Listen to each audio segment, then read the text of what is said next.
నివాళులర్పిస్తూ తెలంగాణ రాష్ట్రం వచ్చిన తర్వాత తెలంగాణ వైతాళికుల యొక్క చరిత్రను ప్రపంచానికి చాటి చెప్పేటట్లు సర్దార్ సర్వాయి పాపన్న మహారాజ్ కావచ్చు, చాకలి ఐలమ్మ కావచ్చు, సురవరం ప్రతాప్ రెడ్డి కావచ్చు, మొల్లమాంబ కావచ్చు, డాక్టర్ బాబాసాహెబ్ అంబేద్కర్ నుంచి మొదలుకుంటే ఎంతోమంది మహనీయులను ఘనంగా ఉత్సవాలు చేసుకుంటూ విగ్రహాలు ప్రతిష్టాపన చేసుకుంటూ వారి చరిత్రను ప్రపంచానికి చాటిన చరిత్ర మా ప్రభుత్వాన్ని. మొన్న ఒక నాయకుడు కాంగ్రెస్ పార్లమెంట్ అభ్యర్థి వంశీధర్ రెడ్డి గారు ఇక్కడ మీటింగ్ మాట్లాడుతూ ఏం తెలియకుండా అసత్య మాటలు మాట్లాడిండు.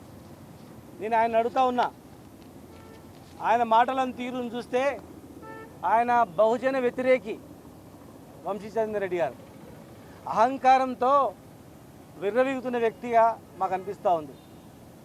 ఎందుకంటే చరిత్ర తెలియదు, అసలు సర్వాయి పాపన గురించి ఆయన తెలియదు.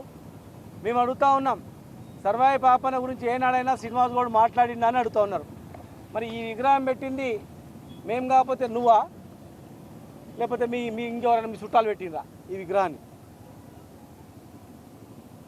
ఇక్కడ జియో ఉంది, అధికారికంగా జయంతి వర్ధంతి ఉత్సవాలు జరుపుకోవాలని చెప్పని మేము మా రెఫరెన్స్తో వచ్చిన జియో సర్వాయి పాపన్న మహారాజును జయంతిని వర్ధంతులు చేయాలని గవర్నమెంట్ జియో ఇచ్చిన జియో ట్యాంక్ పాయింట్ పైన విగ్రహాన్ని ఏర్పాటు చేయాలని చెప్పి శ్రీనివాస్ గౌడ్ ఎక్సైజ్ మినిస్టర్ ఇచ్చినటువంటి రిప్రజెంటేషన్ ప్రకారం ట్యాంక్ పాయింట్ పైన విగ్రహం పెట్టిస్తామని చెప్పి ఆ విగ్రహానికి 3 కోట్ల రూపాయల నిధులు కూడా, దానిలో కూడా నా పేరుంది, నా రిఫరెన్స్ ఉంది. ఆయన మాట్లాడుతూ ట్యాంక్ బండ్ మీద విగ్రహం పెట్టమని ఏనాడైనా శ్రీనివాస్ గౌడ్ అడిగిండా? పాపన్న జయంతిలు చేయాలని ప్రభుత్వాన్ని అడిగిండు. ఏదని పడితే అది మాట్లాడితే జనం మహబూబ్నగర్ వాళ్ళు ఇంటర్ అనుకుంటున్నావు. అసలు నీది ఎక్కడా? నీ ఊరు ఎక్కడా? మహబూబ్నగర్ జిల్లానా? నువ్వేం మాట్లాడుతున్నావు?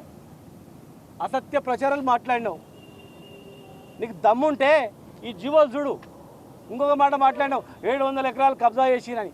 7 గజాలు చూపి, 700 ఎకరాలు మహబూబ్నగర్లో కబ్జా చేసినామా? 720 ఎకరాలు నిరూపించు, 700 ఎకరాలు నిరూపించు. మేము జిల్లా వదిలిపెట్టి వెళ్ళిపోతాం. నువ్వు జిల్లా కానడవు, నువ్వు వెళ్ళిపోతావా? అహంకారంతో మాట్లాడుతున్నారు వంశీధర్ రెడ్డి గారు. ఒక ఇల్లు కట్టుకుంటే ఇల్లు గుంజుకున్నాను మాట్లాడినావు. పర్మిషన్తోనే కట్టుకున్నాం ఇల్లు. ఆ ఇల్లు కూడా నీకు కండ్లమంటనా? మేము ఇల్లు కట్టుకుంటే నీకు కండ్లమంట, కారు కొనుక్కుంటే కండ్లమంట, తెల్ల బట్టలు వేసుకుంటే కండ్లమంట, విగ్రహం పెడితే కండ్లమంట. నీలాంటి వ్యక్తులు చదువుకున్న వ్యక్తి కదా అని నేను అనుకున్నా. కానీ అసందర్భంగా నా మీద నువ్వు మాట్లాడడం, జిల్లా మొత్తంలో నేను ఒక్కనే కనిపించినా? నా ఒక్క ఇల్లే ఉందా? ఈ జిల్లా మొత్తంలో నా ఒక్క ఇల్లే ఏదిందా? నేను పేరు ఇంద్రభవనం కట్టుకున్నా, 2 బెడ్రూమ్లు మేము కష్టపడి సొమ్ముతో కట్టుకున్నాం. కట్టొద్దా? గుడిసెలో ఉండాలా? కార్లో తిరగొద్దా? నడుచుకుంటూ తిరగాలనా? లబ్బర్ చెప్పులు వేసుకొని తిరగాలనా? ఈ కాలంలో 700 ఎకరాలు, 720 ఎకరాలు అంట. 720 ఎకరాలు కబ్జా చేసి కూడా ఊరుకుంటాడా? సొంత అన్నదమ్ములు నెత్తులు అలగొట్టుకుంటున్నారు ఒక ఇంచు భూమి కాడ. తల్లిని పొడుస్తున్నారు ఆస్తులు వంచిస్తలేమని చెప్పి. ఈ కాలంలో 700 ఎకరాలు మీ ప్రభుత్వమే ఉంది కదా. ఏ సర్వే నెంబర్ 700 ఎకరాలు చెప్పువా? మాట్లాడితే కొంచెం అర్థం ఉండాలి కదా. నన్ను నిందిస్తే ఓట్లు వేస్తా అనుకుంటావా? బహుజనులారా, ఇలాంటి వ్యక్తి బహుజన వ్యతిరేకిన కండ కావరంతో విర్రవీగుతూ ఉన్నాడు. ఈ కండ కావరం విర్రవీగడం పోవాలంటే మరి ఎలాంటి వ్యక్తులను ఎన్నుకోవాలని చూడండి. మా పక్కన ఎడమ చేతి అక్కడ ఉన్నాడు. నీకన్నా ఎక్కువ ఆస్తులు ఉన్నాయి, నీకన్నా ఎక్కువ అంతస్తుంది, కానీ ఏనాడు విర్రవీగలే. బహుజనులు కనబడితే కడుపులో పెట్టుకొని దా అని చెప్పి కడుపులో పెట్టుకున్నాడు. బహుజనులు కనబడితే ఇక్కడ ఉద్యోగం పెట్టిస్తా రా బిడ్డ అని అన్నాడు. ఇలాంటి వ్యక్తి కావాలా? నిజమైన మహబూబ్నగర్ జిల్లా బిడ్డ. నువ్వు జిల్లా కానుడు, నువ్వు ఎక్కడో పరాయి జిల్లా వాడు.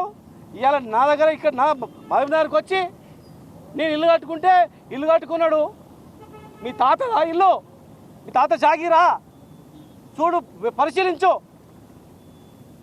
నా పర్మిషన్తోనే కట్టినా కదా, మీ ప్రభుత్వమే కదా. ఎవరి పేరు మీద పర్మిషను? భూములు ఎట్లా ఉన్నాయి ఎవరు చూడండి. గా ఇంటికి కళ్ళకు మన్ను పోసుకుంటున్నావా? కళ్ళల్లో గా ఇల్లు కట్టుకుంటే మేము బహుజనులం ఇల్లు కట్టొద్దా? మంచి బంగ్లాలో ఉండొద్దా?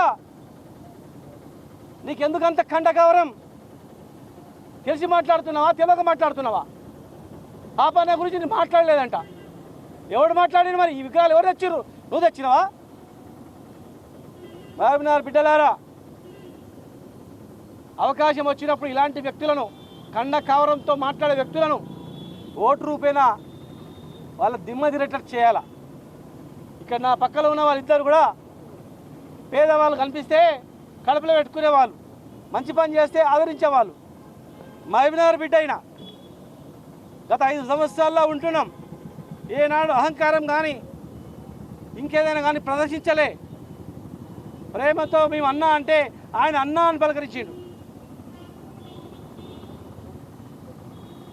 మా పైన మేము మంచిగా బతుకోద్దని చెప్పి, మంచిగా ఉండొద్దని చెప్పి లేనిపోని మాట మాట్లాడితే నమ్ముతారా?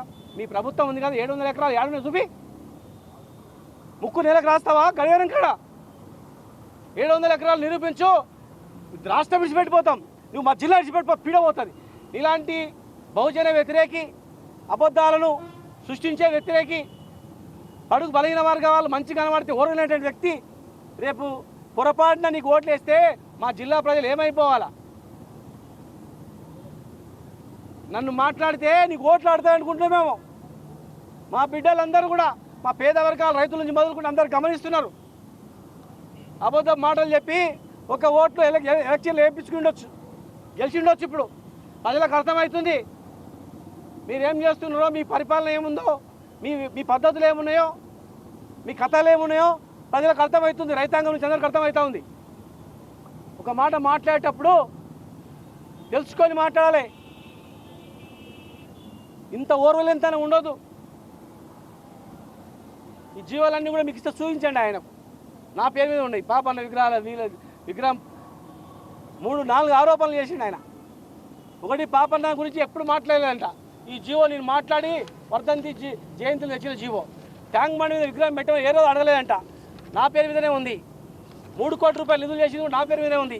ఈ విగ్రహం పెట్టింది కూడా ఈ వీరుల చరిత్ర మొత్తం, మహావినయుల చరిత్ర, పండుగ సాయన గారి నుంచి మొదలుకుంటే అక్కడి వరకు, సురవరం ప్రతాప్ రెడ్డి నుంచి మొదలుకుంటే ఇక్కడ మొల్లమాంబ, సర్దార్ సార్ వైపారం ఈ విగ్రహాలు పెట్టింది మేమే, నువ్వు కాదు. ఈ విగ్రహాలకు వచ్చి దండేయని కూడా నీకు వల్ల అయితే లేదు, మనసు చెప్తలేదు. నీకు వచ్చి చూస్తుంటే, ఈ బడుగు బలహీన వర్గాల నాయకులను చూస్తుంటే నీకు కళ్ళల్లో మంట ఉంది, నీకు ఓర్వలేంతనం ఉంది. ఇవన్నీ ఆధారాలు ఉంటాయి. ఆధారాలు లేకుండా మాట్లాడినావు. నా ఇల్లు గురించి మాట్లాడినావు, పర్మిషన్లు కట్టినా. పరిశీలించు. నీదా? మీ తాతదా? నాది. మా అబ్బా జాగీర్ కష్టపడి కట్టిన ఇల్లు, కష్టపడి సంపాదించింది. 700 ఎకరాలని చెప్పినావు, నిరూపించి ఎక్కడుంటాయో. అధికారంలో నీ ఉందని చెప్పి వేధించవచ్చు. ఎప్పటి అధికారం నీదే ఉండదు.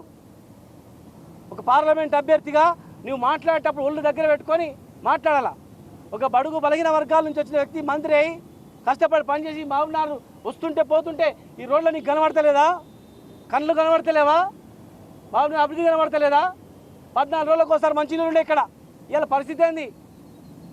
జడ్చర్ల టు మహబూబ్నగర్ 100 మంది చనిపోయారు. ఇవాళ రోడ్ల పరిస్థితి ఏంది? స్కూళ్ళ పరిస్థితి ఏంది? దేవాలయాల పరిస్థితి ఏంది? ఇక్కడ ఉన్నటువంటి ప్రజల పరిస్థితి ఏంది? ఒక ఇల్లు కట్టుకుంటే నా ఇల్లు గురించి మాట్లాడతావా?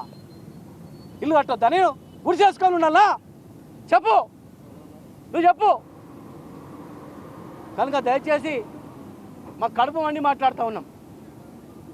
మేము కష్టపడతాం, కష్టపడి పని చేస్తాం మేము, కానీ అనవసరమైన మాటలు మేము పడే వ్యక్తులం కాదు.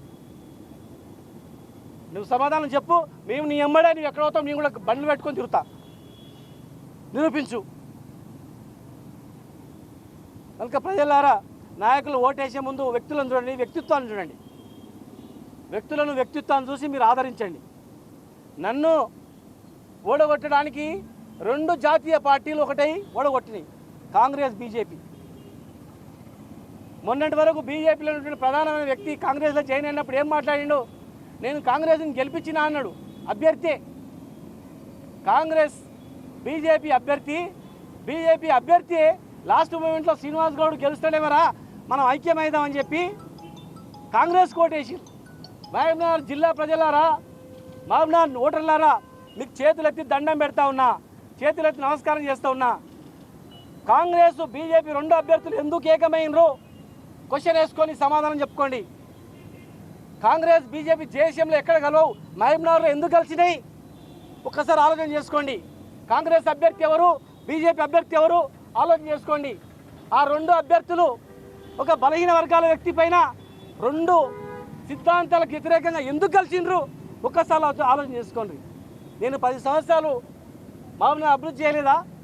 నా వల్ల ఎవరికో తెలుసో తెలియకో కొందరికి ఒకరికో ఇద్దరికో ముగ్గురు నష్టం జరగవచ్చు కాక, తప్పులు ఉండొచ్చు కాక, తప్పులు మేము సరిదిద్దుకోవడానికి ఉన్నాం. కానీ జిల్లా కానీ ప్రజలకు కానీ ఎవరికైనా నష్టం జరిగిందా?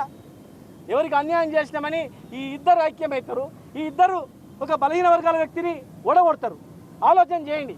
ఆ ఇద్దరు మనుషులు, వాళ్ళ పేర్లు, వాళ్ళ విధానాలు, వాళ్ళిద్దరు ఎందుకు ఐక్యమైనరు, ఎందుకు నన్ను ఓడగొట్టడానికి రెండు కలిసి పనిచేసినాయి ఆలోచన చేయండి. అలాంటి వ్యక్తులు మంచి వ్యక్తులా, ప్రమాదకరమైన వ్యక్తులా, రేపు భవిష్యత్తులో ఏం మెసేజ్ ఇస్తారో ఆలోచన చేసుకోవాలి. ఆలోచన చేసుకుంటే కళ్ళు తెరిస్తే కనబడతాయి. వ్యక్తిత్వం ఉన్న వ్యక్తులు ఏ కులమైన సంబంధం లేకుండా, ఏ కులమైన మంచి వ్యక్తులు ఉంటే సంబంధం లేకుండా మంచిదే. మన శ్రీనివాసరెడ్డి గారిని మంచి మెజార్టీతో గెలిపించినాం. అక్కడ కుల ప్రస్తావన కాదు, వ్యక్తిత్వం, వ్యక్తిని బట్టి. కానీ ఇక్కడ ఒక బలహీన వర్గాల వ్యక్తిని రెండు పార్టీలు, రెండు అభ్యర్థులు 2 రోజుల ముందు మీటింగ్ పెట్టుకొని, అరే మన ఇద్దరం కొట్లాడితే శ్రీనివాస్ గౌడ్ గెలుస్తాడు, మన ఇద్దరం ఐక్యం కావాలని చెప్పి కాంగ్రెస్ బీజేపీ చెందిన అభ్యర్థులు విరుద్ధంగా, పార్టీ సిద్ధాంతాలకు విరుద్ధంగా ఇద్దరు ఐక్యమైనరు. ఇద్దరు బహిరంగంగా కూడా చెప్పుకున్నారు, కరెక్టే బీజేపీ అభ్యర్థి కాంగ్రెస్కి వేసినాం, ఏపీసీ గెలిపించినామని చెప్పి. ఇది ఎక్కడైనా న్యాయమా, ధర్మమా? అయినా మేము ఎక్కడ మాట్లాడలే కాముకున్నాం. కానీ ఇవాళ లేనిపోని ఆరోపణలు ఇంకానా? దయచేసి గమనించాలని చెప్పి సర్వాయి పాపన మరో సాక్షిగా మేము తెలియజేస్తూ ఉన్నాం. సరే, మేము ప్రభుత్వం పోయింది, సరే వాళ్ళు చేసుకొని మేము 100 రోజులు కామ్గా ఉన్నాం. ప్రజాస్వామ్యబద్ధంగా ఉండాలి వ్యవహారం. కానీ ఏదో భయపెట్టించి, భయభ్రాంతులకు గురి చేసి, అబద్ధము ప్రచారాలు చెప్పి ఓట్లు వేసుకొని పత్తాలు లేకుండా కాదు. తెలంగాణ తెచ్చుకున్న వాళ్ళం. వంశీధర్ రెడ్డి గారు తెలంగాణ గురించి జైలుకు పోయినోని, మా తండ్రి ఇదే ముసాపేట దగ్గర తెలంగాణ గురించి కొట్లాడి కత్తిపోట్లకు గురైన వ్యక్తి. 69 ఉద్యమంలో కొట్లాడి కత్తిపోట్లకు గురైన వ్యక్తి కొడుకుని నేను. ఈ మలిదశ ఉద్యమంలో అధికారిగా ఉండి ఇదే మహబూబ్నగర్ జైలుకు, తెలంగాణ ఉద్యమంలో అరెస్ట్ అయ్యి ఇదే జైలుకు పోయిన వ్యక్తి నేను. ఎన్నో కేసులు పెట్టుకొని ఆఫీసర్గా ఉండి కొట్లాడిన వ్యక్తిని నేను. తెలంగాణ గురించి నువ్వేమి కొట్లాడలేదు, ఈ మహబూబ్నగర్ డెవలప్మెంట్ గురించి ఒక చెమట కూడా తచ్చలేదు. మా బతుకు మేము బతుకుతుంటే మా బతుకుని చూసి ఓర్వలేకపోతామని అడుగుతా ఉన్నాం. కనుక ప్రజలందరూ కూడా ఆలోచన చేయాలి. ఈ సమయం ఆలోచన చేయాల్సిన సమయం కనుక ఆలోచన చేయాలని చెప్పి విజ్ఞప్తి చేస్తూ ఉన్నాం. Thank you.